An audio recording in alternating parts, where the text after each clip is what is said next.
I can only think of one word for this. Wow. Welcome to GunSense University 2023. I am so honored to kick off this weekend. And let me tell you, after 3 remote years, I am just thrilled that we're all together here today.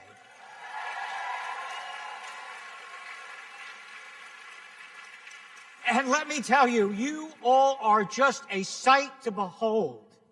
So, let me start, though, by thanking some Illinois GunSense champions who are in the House with us today. Congresswoman Jane Schakowsky.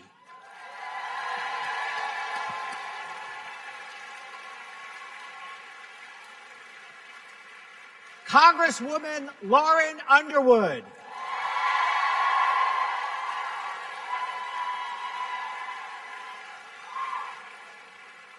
Lieutenant Governor Juliana Stratton.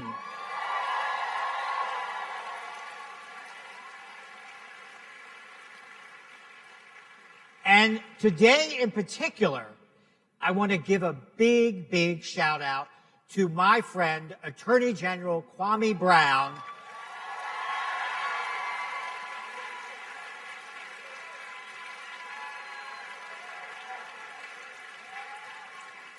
Kwame has fought so hard to protect the state's ban on assault weapons, and today his efforts have paid off.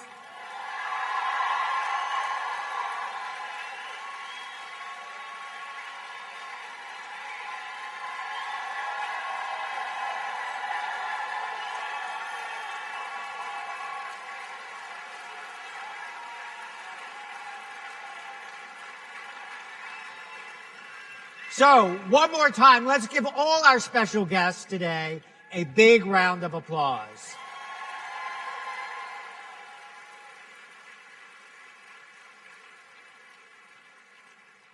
All right, now let's get down to business. My job today is pretty simple. It's to kick off a conversation among 3 leading lights. I'll start with someone you already know and who you already love. And that's Angela Farrell Zabala.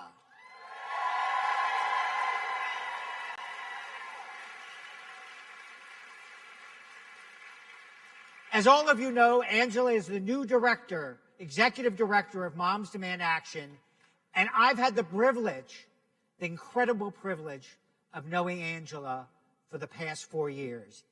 And let me tell you, it's been this extraordinary joy for me to watch all of you getting to know her too. So let's give a huge hand to Angela and welcome her to the stage.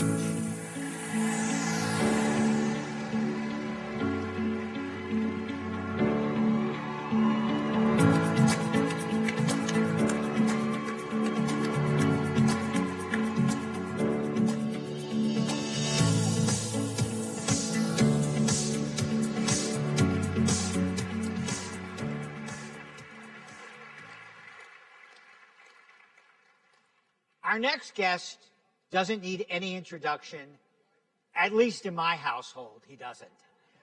And that's because my teenage daughter may be his biggest fan. Most Americans know Jason George as Dr. Ben Warren from Grey's Anatomy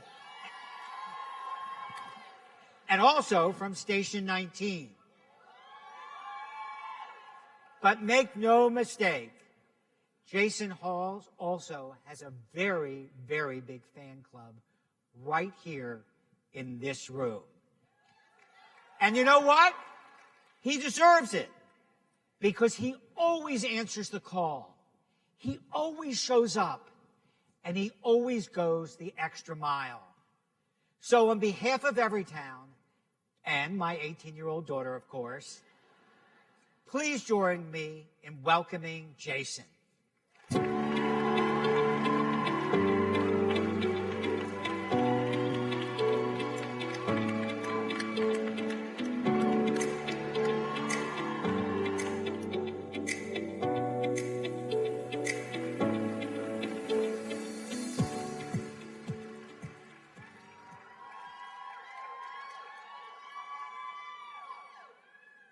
Speaking of fan clubs, our next guest is someone I've looked up to for the past 20 years. I first met Vice President Harris when she was the DA of San Francisco.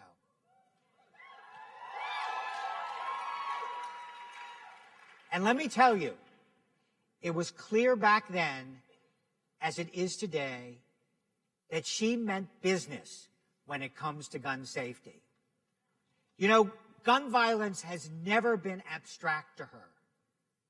She saw it up close every time she visited a crime scene, every time she consoled a victim's family, and every time she pored over medical records. But as we all know, her commitment to gun safety has remained strong, and it has remained steadfast. She kept fighting when she was AG of California. She kept fighting when she was elected to the U.S. Senate. And she's kept fighting now as vice president. Together, she and President Biden lead the boldest gun sense administration in American history.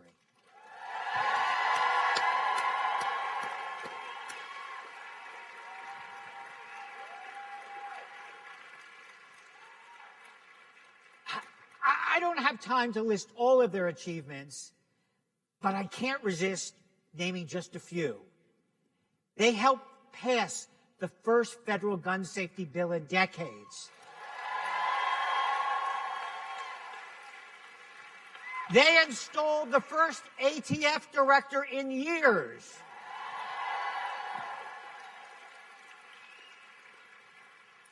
They used executive action to stop ghost guns. And they're making big investments in community-based organizations.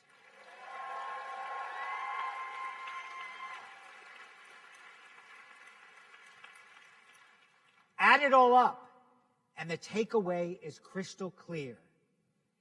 This administration's commitment to gun safety is not only historic, it is a seismic shift.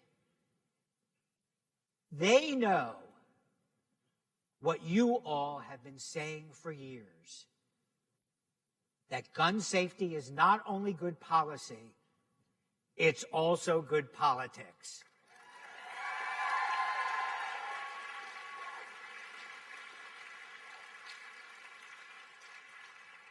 And that's why Everytown proudly endorses the Biden-Harris ticket.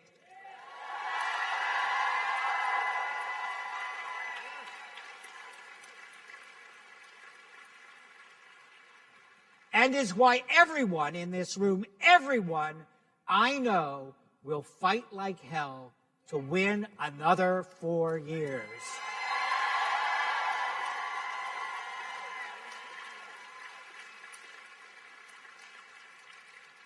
So, without further ado, the moment you've been waiting for, please join me in welcoming the Vice President of the United States, Kamala Harris.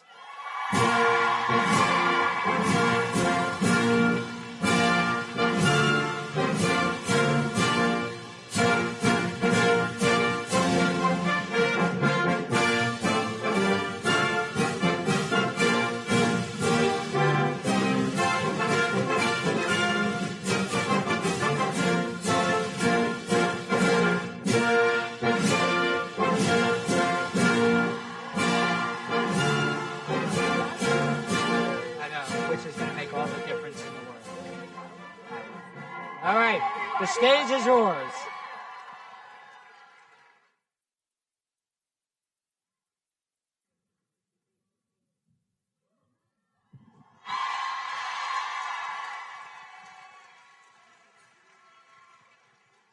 Is this thing on? Yes, it is. The love is real. Yes. Hey, everybody. Seems like you have some fans here. I am a fan of everyone here. And I said to John, I'm looking at all of these extraordinary leaders. You know, there's so much about what's happening in our country that can cause people to stay awake at night. But when I look out at this crowd, I know our future is bright. I know our future is bright. Truly. Thank you. Well, we're so glad to have you here. And thank you all for being here. We feel the love all the way up on this stage. Thank you, John, for that introduction. I am so excited to also be ushering us into the next decade of this work, doing this shoulder to shoulder with you. So we're here in Chicago to celebrate the progress that we've made working alongside the strongest gun safety administration in history.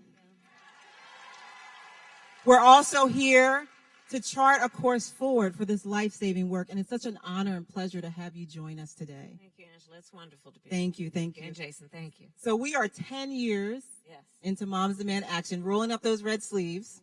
But you got us beat because you have been doing this, making sure you're keeping our communities safe, preventing the illegal flow of guns into communities your entire career. You travel the country, meeting world leaders. You also advise the president. So why did you decide to come and join us here at GunSense University? I decided first and foremost to come to just thank you all. Let me just start with this. I know who's here. And so many of the leaders who are here because you have chosen to translate your grief and your fear into the empowerment of communities and our country. And it's an extraordinary thing that you are doing on behalf of people you may never meet and people who may never know your name. It's extraordinary what you are doing, that in the midst of this issue that creates such fear and such trauma and such feelings of loneliness, to use your individual leadership and the power of your leadership to remind people that they are not alone and that we exist in a community that cares about fellowship and love and empathy. I think about who the leaders are here who understand that our measure of the strength of a leader is not based on who you beat down. It's based on who you lift up.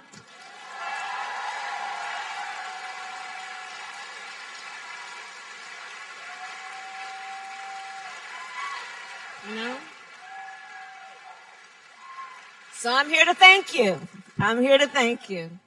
Oh, well, thank you so much again for being here. I just want to say from the bottom of my heart, and thank you all for being here for me personally, because, look, I mean, it is a personal issue, as you were just saying. For so many of us, it's affected us personally in our lives, loved ones. I mean, for me personally, it was my cousin Daryl was a victim of gun violence. We have had issues of domestic abuse in my family where a gun was part of the issue. We have a family friend where a moment of domestic abuse and easy access to a gun means that he will probably never walk out of a prison again.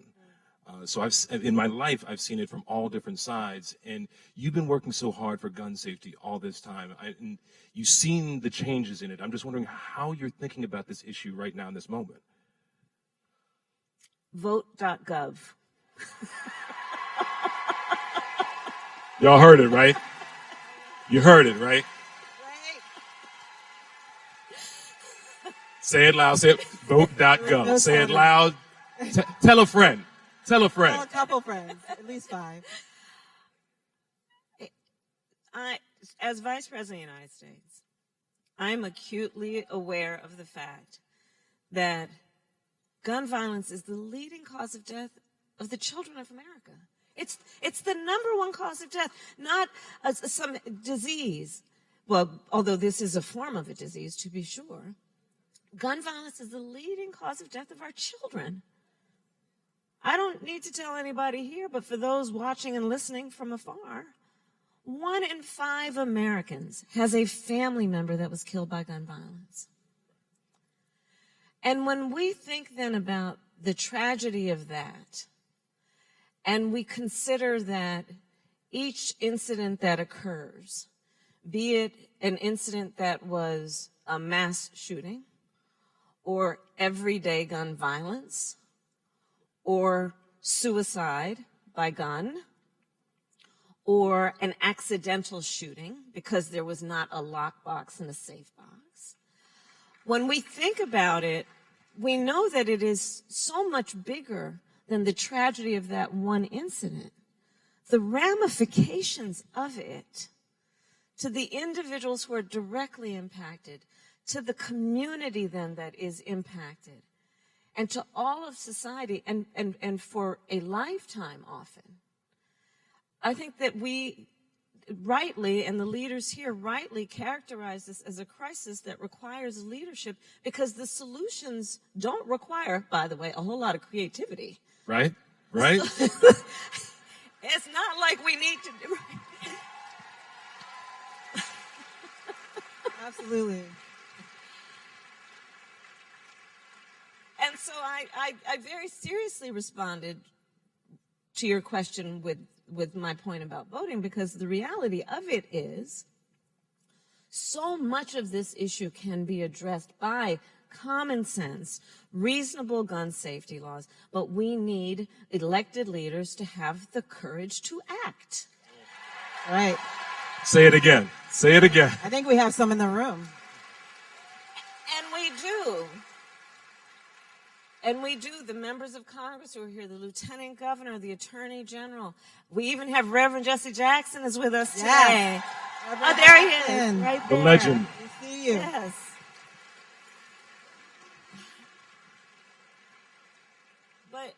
But we and here's the thing about this issue that I think we all know, and it is that there are some people who are just trying to sell a false choice, which we know to not buy. That false choice be to suggest that you're either in favor of the Second Amendment or you want to take everyone's guns away. And I believe in the Second Amendment, but I also believe we need to renew the assault weapons ban. We need red flag laws. We need universal background checks.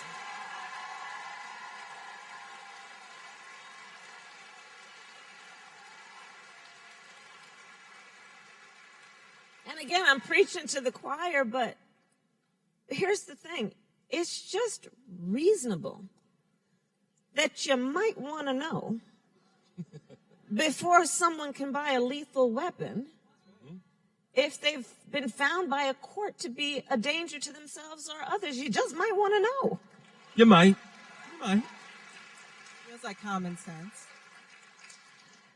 It is reasonable to say that a weapon of war, a weapon that was literally designed to kill a lot of human beings quickly, has no place on the streets of a civil society. It's reasonable.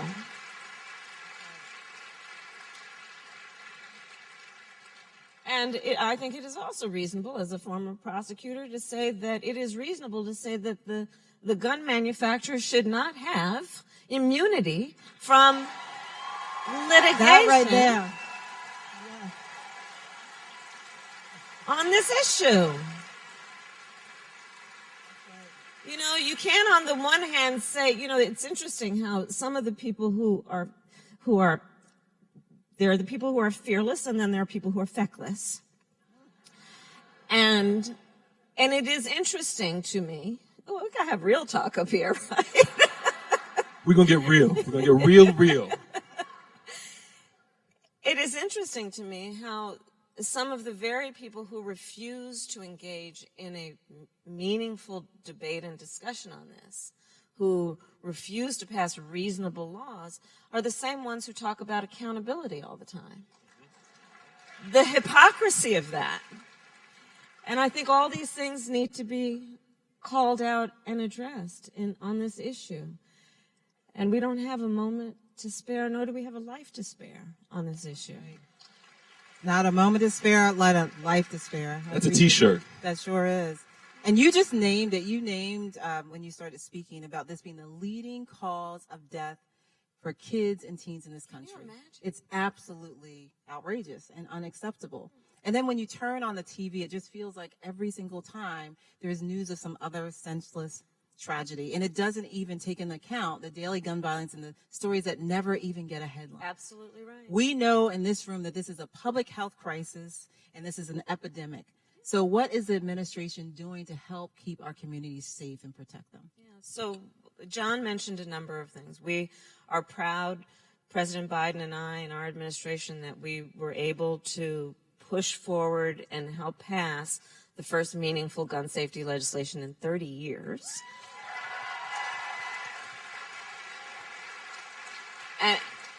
And by the way, you know, there are a lot of organizers here, so you will know this term, but the inside game matters, because you all in these red T-shirts show up everywhere.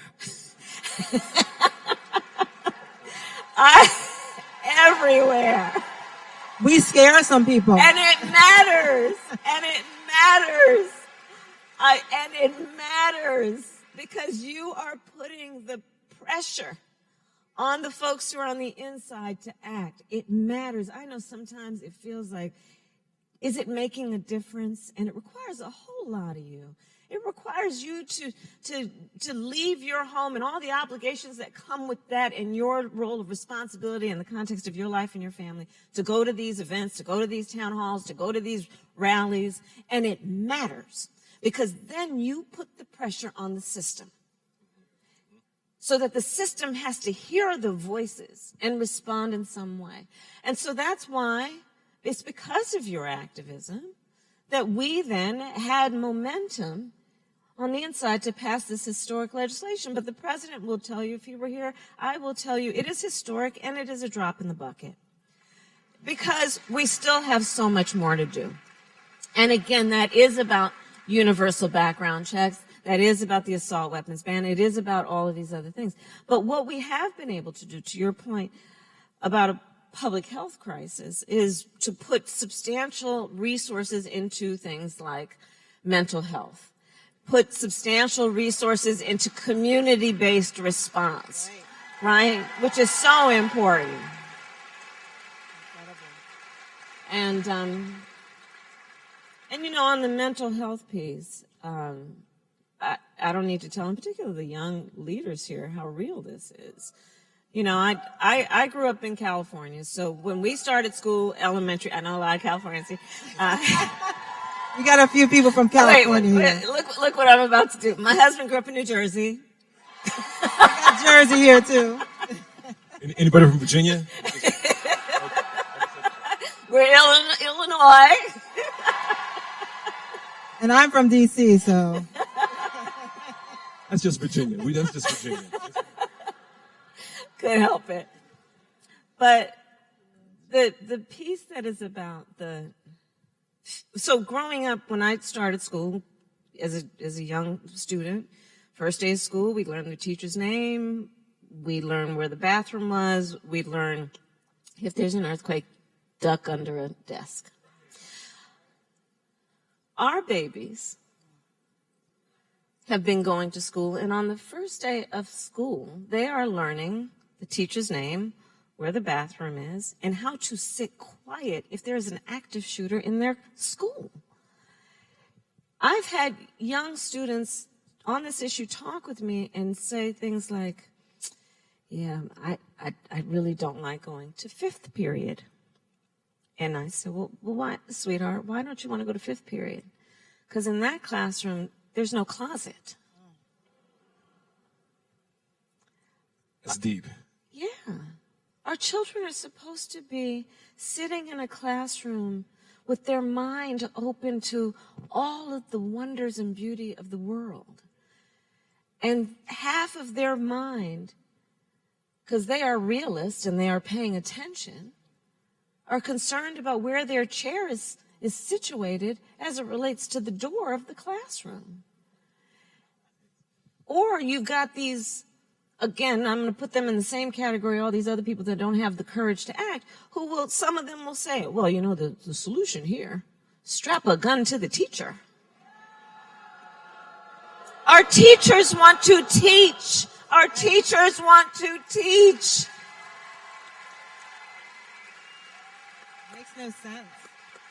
And we don't pay them enough as it is.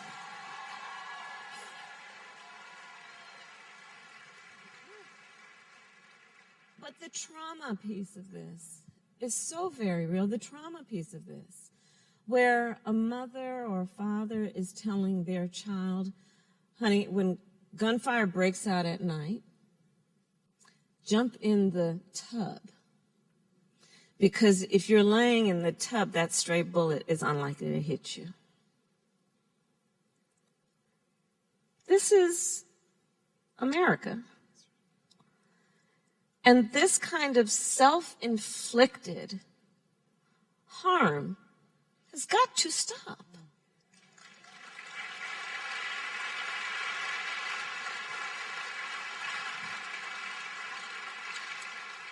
As a parent, that hit me hard. That's you were talking about how these lovely people are busy people, but they take time out of their lives to be activists. You are an incredibly busy woman. You've been working for gun safety for so much time, but you also handle a lot of the administration's other issues. My favorite phrase that you use is that the right to be safe is a civic right.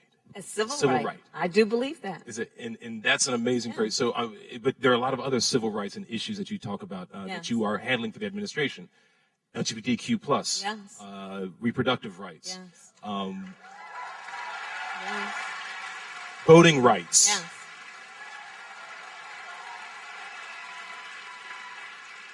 And in my mind, that puts you in the perfect position to be able to see how, if and how there's a connection between all those issues. And I wonder if you could speak on that a little bit.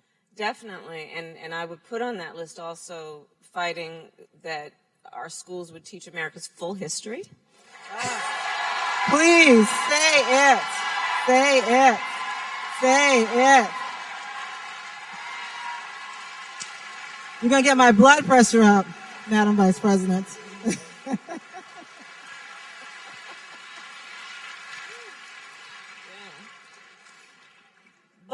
But to your point, so Jason, I love, okay, so this is where you're going to hear the geek in me. I love Venn diagrams. So, those 3 circles, sometimes there's more. Geek out. And you can tell so much if you just look at where the intersections are. So I've prepared, and I've asked my team to prepare a Venn diagram on from where are we seeing the attacks? On voting rights, on people's access and right to reproductive health care, on LGBTQ rights, and then you can put this circle on and those who refuse to propose and fight for reasonable gun safety laws, and you will see an extraordinary intersection. And here's what that also tells you, and this is the beauty of organizing and all movements. Incredible opportunity for coalition building. Incredible opportunity for coalition building.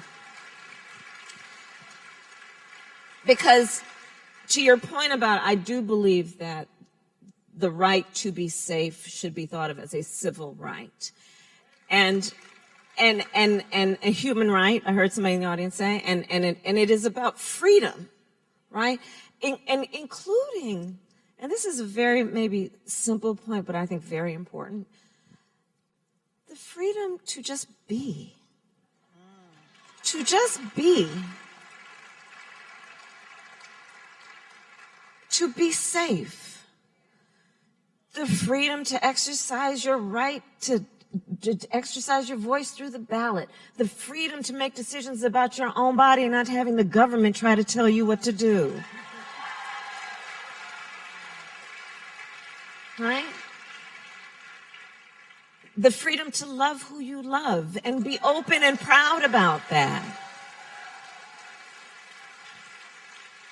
So the intersections are pretty profound, because there is a collective movement, if we see the connections, that is about freedom. And I will say then, I do believe that when we are in the fight for America to realize her promise and to achieve the foundational principles of freedom and equality, we are acting in one of the most purest forms of patriotism, Because we are fighting, born out of love of country, for America to achieve her ideals and the promise of America.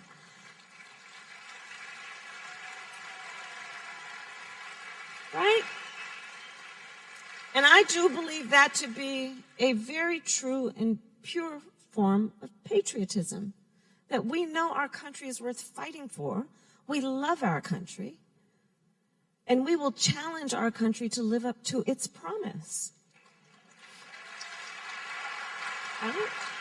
Well, this is such a meaningful, incredible conversation already. And I want to spread the love, Madam Vice President. I want to make sure that we have a couple questions from the audience. So I first want to hand it over to Brenda Mitchell from Illinois.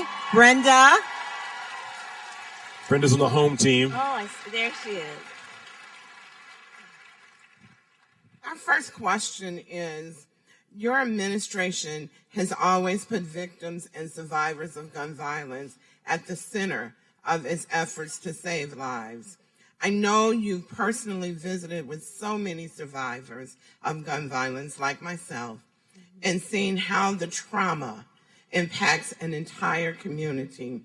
What have you learned from traveling across the country and meeting with communities impacted by gun violence? Thank you, Madam. Thank you. And I had the honor of speaking with you before we came out here. And I just want to thank you again for the courage that you have shown to lead in spite of the extraordinary loss you have suffered.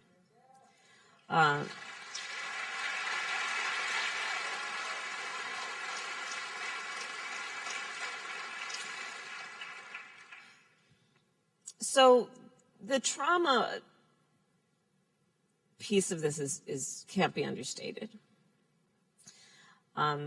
Because also without serious intervention, trauma is inherited. Not physiologically, not genetically, but environmentally. Healing is so important. So when President Biden and I, when we did do the legislation, this piece of it that was about getting more counselors, mental health counselors in schools, and community-based intervention was very intentional. Because as I said earlier, the effect of this violence, and we are talking about a violent act, right? I don't mean to get too specific, but I prosecuted homicide cases. I have seen autopsies. I know what this violence does to the human body. And so we have to take seriously the importance of helping communities heal and not requiring you to do it on your own. I used to, when I was DA of San Francisco, I used to go and visit with it was initially called the Mothers of Homicide Victims, and then it changed to the Parents of Homicide Victims. And they would meet, I think it was every Thursday evening. And I was like the first person DA that ever went to meet with them. And we talked a lot about these mothers and fathers who were then counseling mothers and fathers who would walk in because that week they lost their child to gun violence, and the importance of healing and therapy and treating the trauma. And that's one of the pieces I just cannot emphasize enough, that as community leaders and as leaders who really do think about healing from a peer perspective, we really do want to always reinforce the importance of people seeking help that is about dealing with the emotional trauma they have experienced.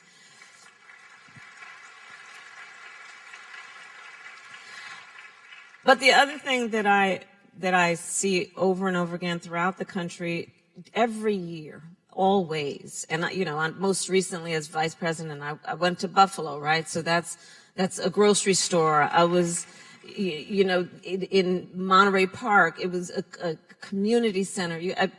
July 4th parade. I've been to these places. Atlanta, small businesses. We also have to to realize that throughout our country, every day people are having this experience, and these so-called leaders need to hear these voices and act in a way that understands this really is about a public health issue as much as it is anything.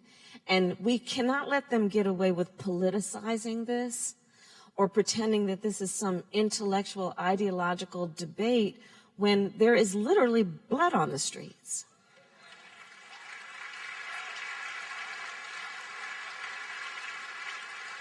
Because the failure to act is not without consequence. And so that's what I see from traveling the country and all of the folks I have talked with over the years, all of the people I've sat with. We need these so-called leaders to hear the people and act. We really do. We really do. It's not an intellectual debate. There's blood on the streets. Thank you for that. And thank you, Brenda, for putting that out there. Thank you for all the work you do.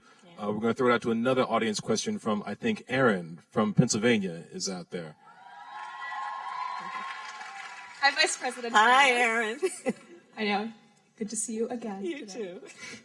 So, as you guys already mentioned, guns are now the leading cause of death for children, teens, and college-age people in America. I know I've grown up witnessing the impacts of gun violence in my home state of Pennsylvania, and I became a leader in Students Demand Action to bring the conversation about this crisis to my rural community and to help lead this fight so the next generation of students don't have to grow up learning and living in fear of gun violence. So my question for you is, how do you see my generation playing a role in this movement, and what do you think we should be doing? Your generation is critical. Is critical. Is critical to this issue. You are critical to this issue. We are counting on you. We need you. You are critical to this issue. You are everything. Everything. Everything.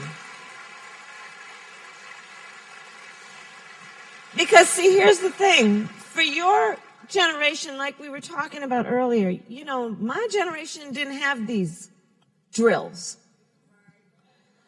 Your generation is going through all of this, all of these, I mean, on top of what we need to do around saving the planet for you and the children that if you want to have, you will have. All that we need to do that is about what is at stake right now for your future. You, students demanding action is so critical.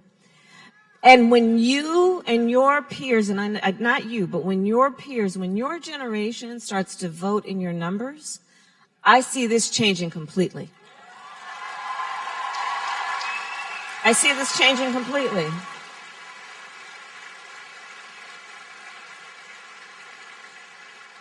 Because you and I talked about it. In terms of the community in which you live, people like to legally use guns for hunting and things of that nature. And that's fine. What we're talking about is not about that. And you know the difference. And you know the difference between that issue and the fear of an active shooter roaming the halls of your school. And you know what the solutions look like, and you are demanding it, and you're going to continue to demand it. You guys are everything. Your generation is everything to this issue. Everything. Everything. So just register your folks to vote. Vote.gov. Vote.gov. Vote.gov. And tell 5 friends at least. Well, thank you so much, Aaron and Brenda, for your very thoughtful questions. Thank you, Jason, for being here. You always come when we call, and you put your heart into this work, so we appreciate you. It takes all of us. Thank you. And mostly, thank you, Madam Vice President. Thank you so much for your leadership. Thank you for your tireless work. Everything that you do, we do it together, but what you do makes a difference, and it saves lives. We are absolutely proud to have you and President Biden in the White House as our gun sense champions. Thank you so much. One more time. Madam Vice President.